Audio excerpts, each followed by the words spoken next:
Assalamualaikum warahmatullahi wabarakatuh. Halo teman-teman semua, selamat datang dalam program edukasi yang akan membahas berbagai pengetahuan menarik dan juga bermanfaat. Pada kesempatan kali ini, saya akan membahas sebuah kemampuan yang sangat penting dalam kehidupan sehari-hari, khususnya dalam dunia pendidikan ataupun dunia kerja.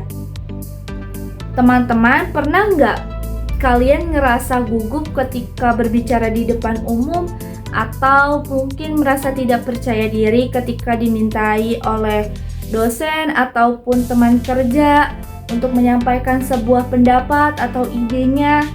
Nah, hal tersebut itu hal yang wajar ya. Banyak orang yang mengalami hal yang sama.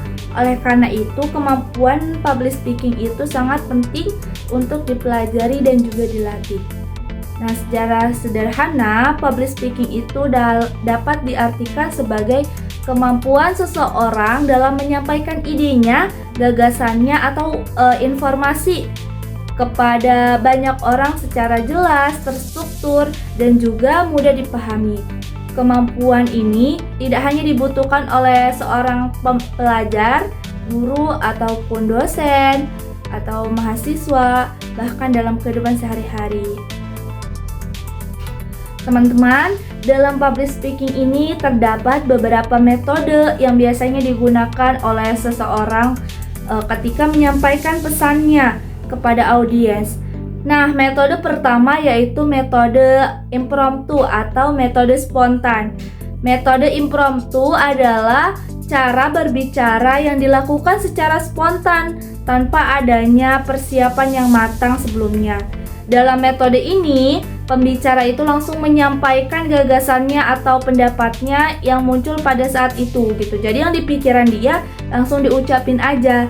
Biasanya metode ini digunakan ketika seseorang itu diminta memberikan tanggapan secara mendadak. Misalnya ketika ada dosen atau guru meminta pendapat dalam diskusi kelas, kayak lagi presentasi gitu. Ketika seseorang diminta memberikan komentar dalam suatu forum, ataupun ketika seseorang itu diminta menyampaikan sambutan gitu secara tiba-tiba dalam suatu acara.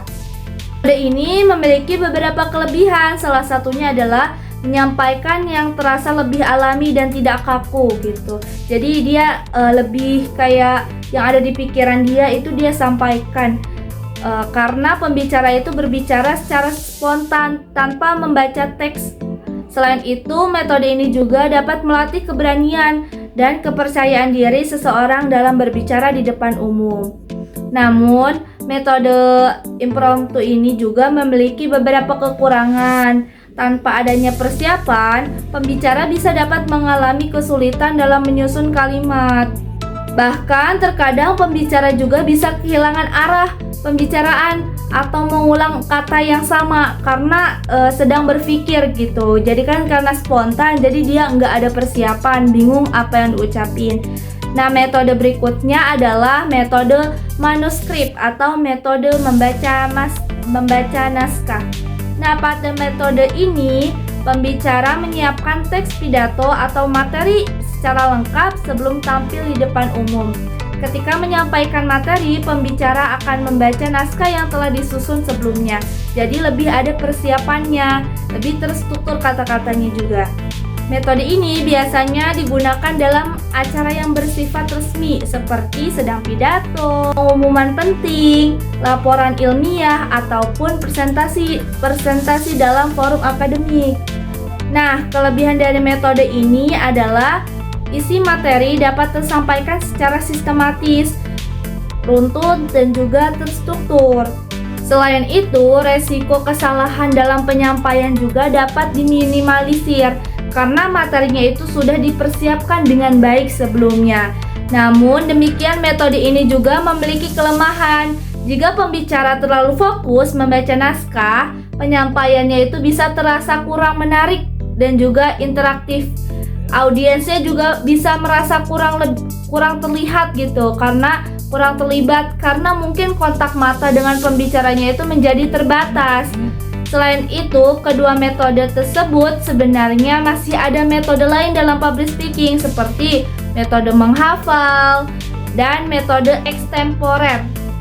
Nah, namun pada intinya setiap metode yang kita gunakan itu memiliki kelebihan dan juga kelemahan.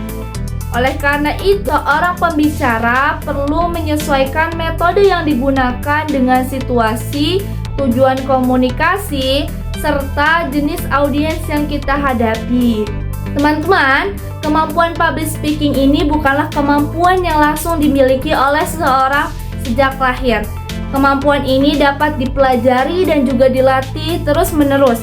Semakin sering seseorang itu berlatih berbicara di depan umum, maka semakin baik pula dia kemampuan berbicaranya atau komunikasinya.